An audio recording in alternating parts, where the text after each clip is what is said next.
carrots can be a super challenging vegetable to grow in a backyard garden. It actually is one of the most unique vegetables. It grows unlike any other. So today I'm going to share with you 3 tips for growing carrots that's going to solve about 95% of your problems. Hey friend, welcome back. If you're new here, I'm Patrina with Homegrown Florida.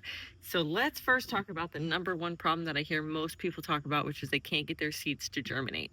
So carrot seeds are very unique because they're very, very tiny. They kind of remind me of a lettuce seed, but lettuce seeds you can actually bury, like put soil on top of it and they'll still sprout. But carrot seeds, it feels like the sprout is not as strong. So it has a really hard time breaking through the barrier. So I actually don't put any soil on top of it at all. I know some people who do, but I have a better germination rate when I don't put any soil. So I don't bury them like it says, like 1/4 or 1/8 of an inch. I don't bury. I'm not even going to chance it. I just create a little furrow and then I sprinkle the seeds in that furrow. I water that furrow. But the big trick here is you have to keep the soil moist, because carrot seeds, unlike lettuce and unlike all the other seeds, I swear, they're probably closer to peppers and how long it takes them to germinate. It's anywhere from 7 days if you're like super lucky, perfect environment, all the way up to 21 days if you're not in the perfect environment. That reminds me of pepper seeds because pepper seeds take forever as well. So not only do you have to surface sow them, not only do they take like up to 21 days, almost a month to germinate, but somehow here in Florida, you have to like keep the soil moist. And maybe you're not here in Florida, but maybe you're in another warm weather climate. Maybe you're not in a warm weather climate at all. But you have to keep it moist, and that can be actually very challenging when it's like full sun. I start my carrots in October. I used to start them in September, but it just was too challenging here to try to keep the soil moist. But October works a little bit better, and then I grow them from October all the way on. Those timelines might be different for you depending on where you are. I like to grow them during the fall and the winter. They live through our winters, which are very, very mild here. But by starting them in October, at least I'm getting a little bit of the heat that's gone. It's not all heat. Like most of the country is feeling like nice, cool, fall weather down here. Like that just means it's not 95 degrees. It's more like 92. So it's still very hard to keep it moist. So the best thing that I can recommend, especially if you live somewhere very warm weather like I do, is to put something on top of it. Some people use boards. I kind of like cardboard. I just, take my Amazon boxes and I cut them into shapes and I lay them into the spot where I put my carrot seedlings down. And then that way, it will keep the soil moist by putting something on top, whether that's wood, burlap, whatever that you're going to put. I mean, you could technically put frost blankets or insect netting, anything that's going to basically block the sun from evaporating off the water and the moisture. And then you have to check it. Takes 21 days, but I start checking it at about day 3 and I check it every other day. I put a reminder on my phone that these guys are so high maintenance. But you have to, because if you leave it underneath the burlap or the wood or the cardboard and it sprouts and it doesn't get light within a day or two, they die, and you won't even know because they'll just die underneath there, and you'll lift it up and be like, oh, they haven't sprouted yet, and you'll put it back down, and then they never come up. Well, they probably did come up, but then they died because they just give up so fast. Now the cool thing is once they sprout, even if you get just like 10% of them sprouting underneath the cardboard, you can pull them up, because at that point most of them that are there have probably already created the sprout side, the root system side of the sprout. So there's like the leaf side, then there's the root side. The root side always comes out first, and then the leaf side comes out. So if you even see like a small amount of leaf coming up, which is like little tiny blades of grass, they're really super tiny and minuscule, so you really got to look closely to make sure that you don't miss them. But once you see that even on like 5 or 10% of your seeds, you know that most of the other ones at least have the root side sprout done. So you could take it off at that point, because the watering is not such a concern, and keeping the soil moist is not such a concern because the roots grow down very, very quickly. That's one good thing about the carrots, is once they sprout, you're in for a lot less drama at that point. At that point, they can handle full sun. They don't have to be watered every day. They calm down and they become less dramatic. Now let's pull a couple while we talk about problem number 2. I think this one is better. Let's check. I think this one's a purple too.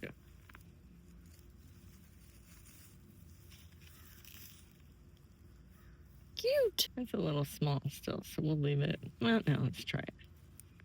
Sometimes they look small, but they turn out okay. That's a perfect example. Looks small, but it's a good size. These are the white ones, and the white ones are so tiny.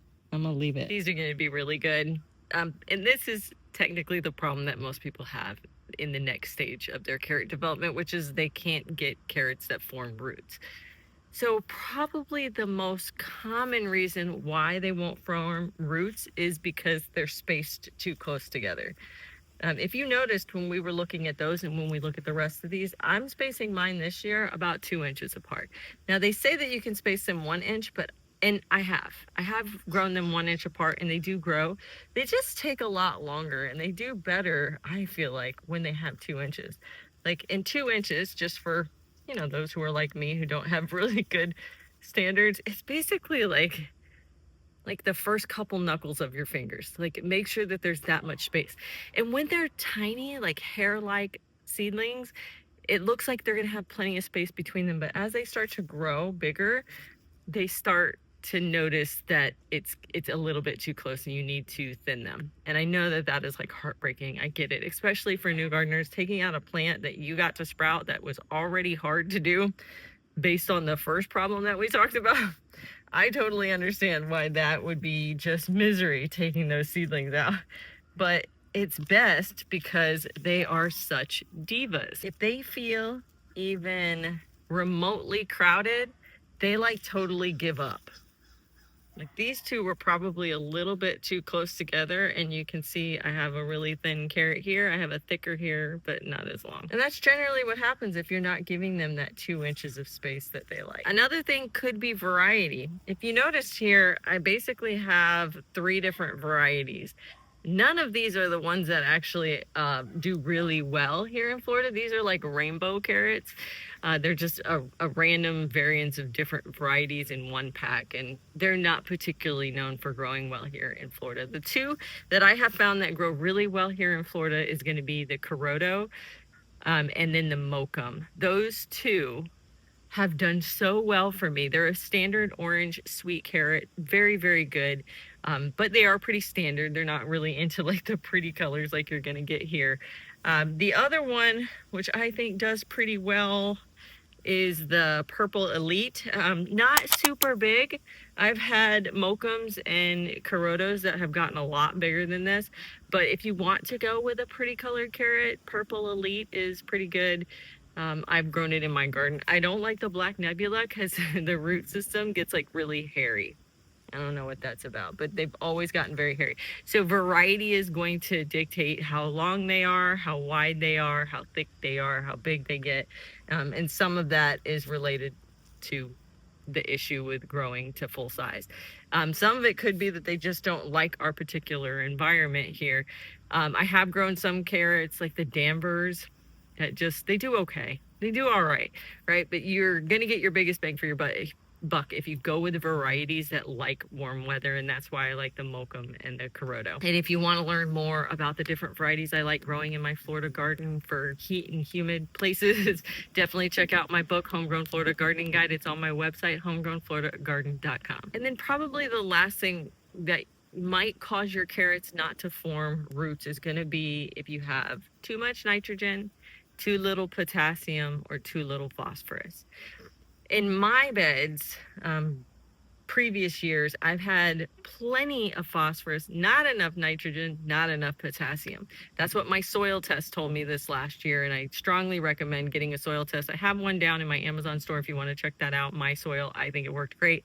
You can also use your local extension offices that put off soil tests as well. Those are generally cheaper, a little harder to read, so it just depends on what you're into. But my soil test told me that I didn't have enough nitrogen. Now, carrots need very, very little nitrogen, so it's not like I cared that much about them, but they're right next to my garlic, and garlic does like nitrogen, so I gave them all a little bout of blood meal.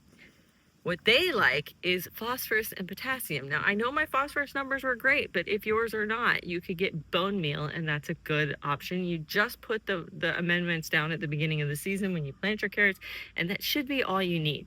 Now, mine was potassium, and potassium, I usually use kelp meal, but my potassium was so absolutely low, I had to go with something a little bit stronger, which was potash.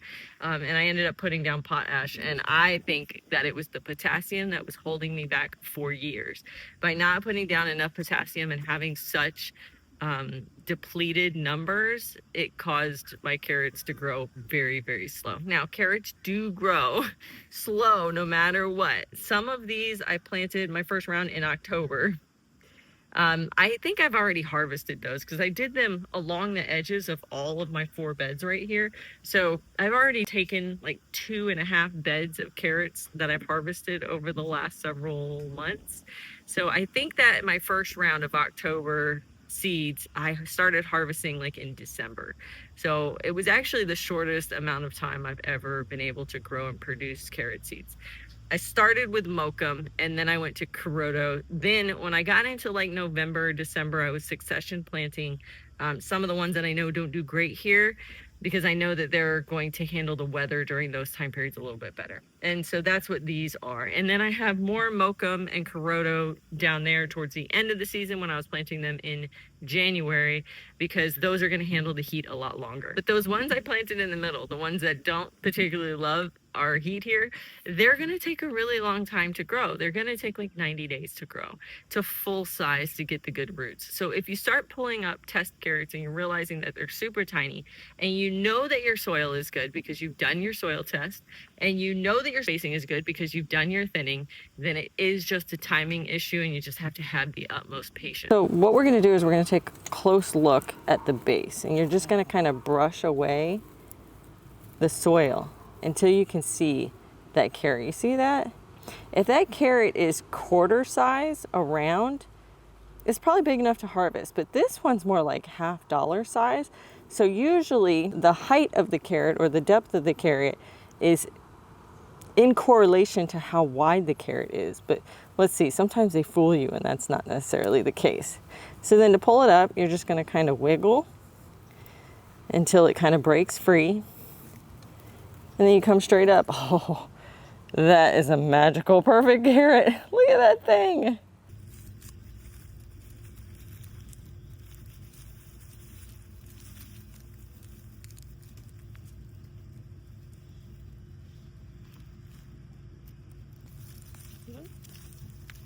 That did not go well.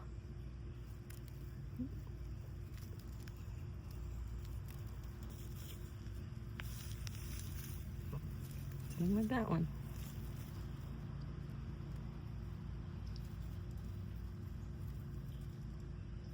Now the next major problem you might have is what I had right there, which is a bunch of forked carrots. This is a prime example of like a really bad forked carrot. Here's a little bit less, but look at that. It's like a 90 degrees turn. This one, not so bad. The carrot forked, but then it continued down one side. I feel like these were all right next to each other.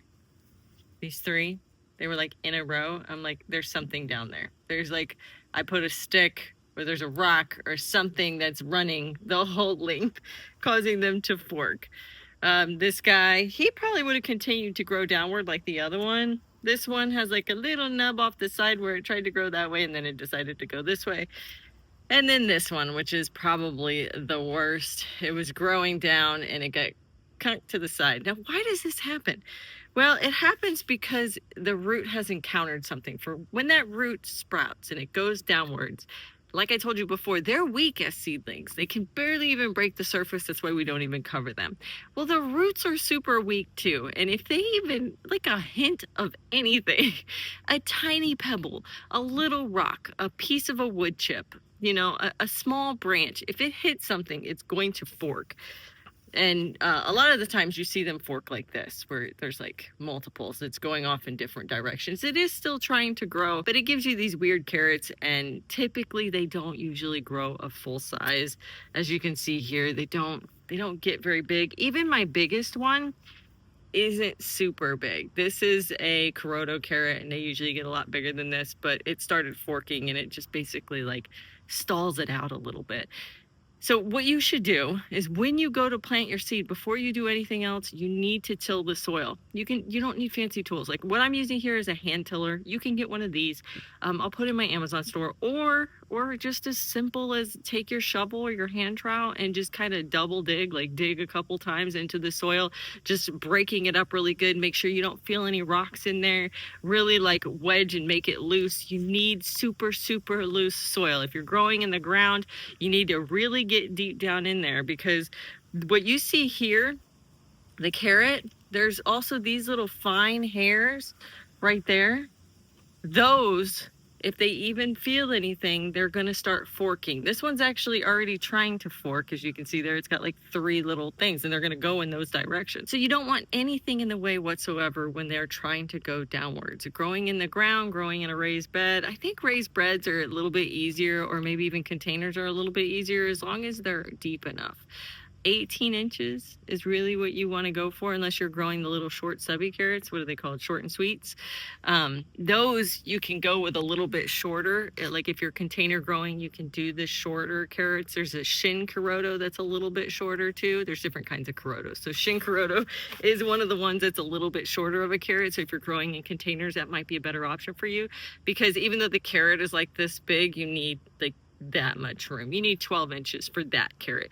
For a Coroto that's a typical size, which is usually like right here, those are going to need 18 inches minimum. My beds are 12, but my beds are also open underground. So underneath the bed, there's nothing closed off down there. There's no wire, there's no nothing. It's just open to the native soil underneath. And our native soil here is sand, and carrots absolutely love sand because you could grow through it very, very easily, but it doesn't have nutrients. So it's like it's a balancing act, right, guys? So when they get past the really good soil, they get down to the Florida sand, and then they absolutely love it. But making sure that they don't hit anything along the way is super important. Otherwise, you end up with these forked carrots. So the best time to do it is when you put your seeds down, is when you need to till that soil and make sure that it's good. If you're a no-till gardener, you don't have to be super disruptive. You can use a broad fork, or even my little tiller. You can use it just by kind of poking it down without totally like spinning it.